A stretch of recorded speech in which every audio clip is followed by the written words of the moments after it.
So, OLED again. Now, by the way, I'm absolutely loving this at the moment. I've seen a few OLED panels lately and I am just blown away by the color and saturation and sharpness every time. And to be honest with you, it's no different here with the AOC AG276QZD2 27-inch gaming monitor because I've had an impressive few weeks with this screen.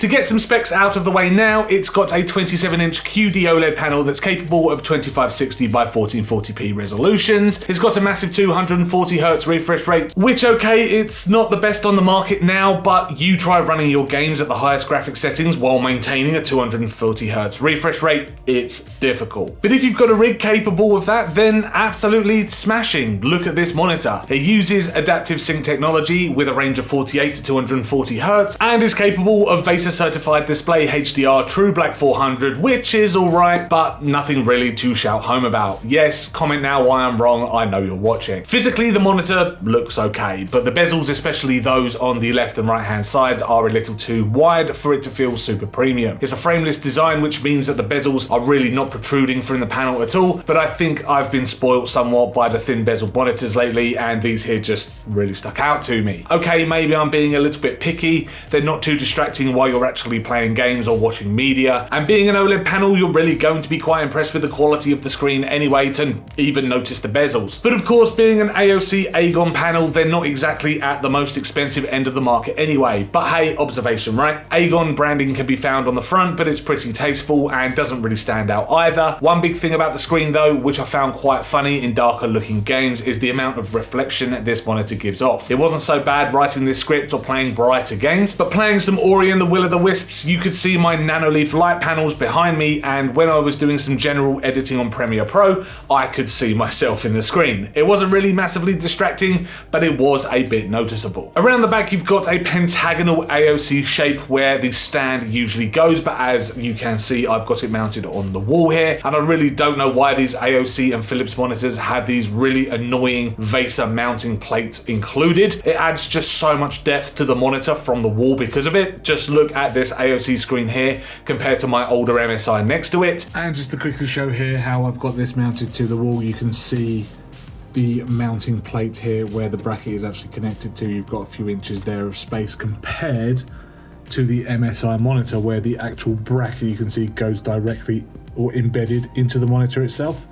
It just means that there's extra room to play with, an extra room you've got to consider when mounting this on a wall. The MSI panel looks a little bit more flush to the wall, and that is because the VESA 100 mounting holes are actually embedded into the back of the monitor as opposed to AOC's awful mounting plate. Now, I know I've not really mentioned this before now, but this is the first time I have mounted one of their screens to my wall. Instead, AOC has, as I said, the pentagonal shape with some really dim RGB effects that really don't shine too brightly at all, or really offer any kind of features, say like the Philips Amber Glow monitors. Just sack it off, stick the VESA 100 mounting holes on the back of the monitor itself and you'll all be good. The stand here isn't anything to shout home about either. It looks alright and doesn't take up a huge amount of real estate on your desk and has a headphones arm on the back. Underneath, you're treated to two DisplayPort 1.4 inputs. You've got two HDMI 2.0 ports, a USB hub capable of 3.2 Gen 1 speeds, a headphone port and power input as well. You have got speakers built into the panel, but they are pretty naff. Putting this AGON panel through its paces with my Datacolor Spider-X Elite, it gave me some very nice results. However, unfortunately, despite the last test we ran on an AOC panel, card in the corner for that, this 16:9 AOC OLED panel came with a few hiccups, which to be honest didn't really affect the overall use of the panel. Still, I did pick up on them during testing and thought it's something I should bring up anyway. Looking at the color gamuts, the panel here in its native mode gave me a score of 100% sRGB,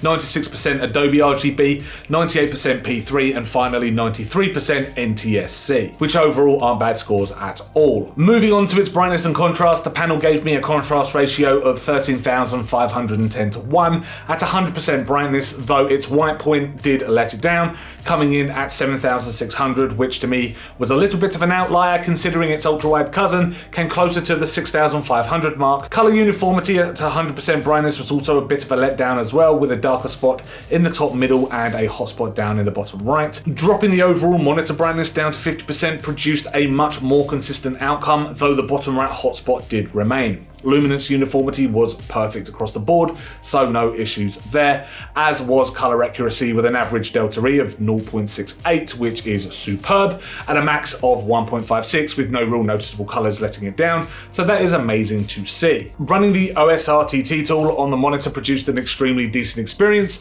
when it came to the monitor's response time. Testing at 240Hz, the AOC panel gave me an average initial time, or grade to grade response time if you will, of just 0.89 with a 100% timing window, which is pretty phenomenal. And again, the RGB overshoot tested, well, you can see that there is nothing wrong at all with it, and the average error came out at just 1.33, which again is amazing to see. And moving on to a UFO ghosting test, which I ran both at 120Hz and 240Hz to measure the amount of ghosting which could be achieved for both PC and console players. You can see that it has done a great job of keeping the ghosting to an absolute minimum, with of course the UFO in the 240Hz test being rendered slightly clearer, but again, no ghosting was noticed really on either tests. Though I will say now that this is an OLED panel, so numbers like this aren't exactly far out of the scope of testing I've done on other OLED panels, but it is still amazing to see the trend is continued even at the more budget end of the OLED gaming monitor landscape. Now in terms of the menu, you've got your typical AOC menu layout under game settings,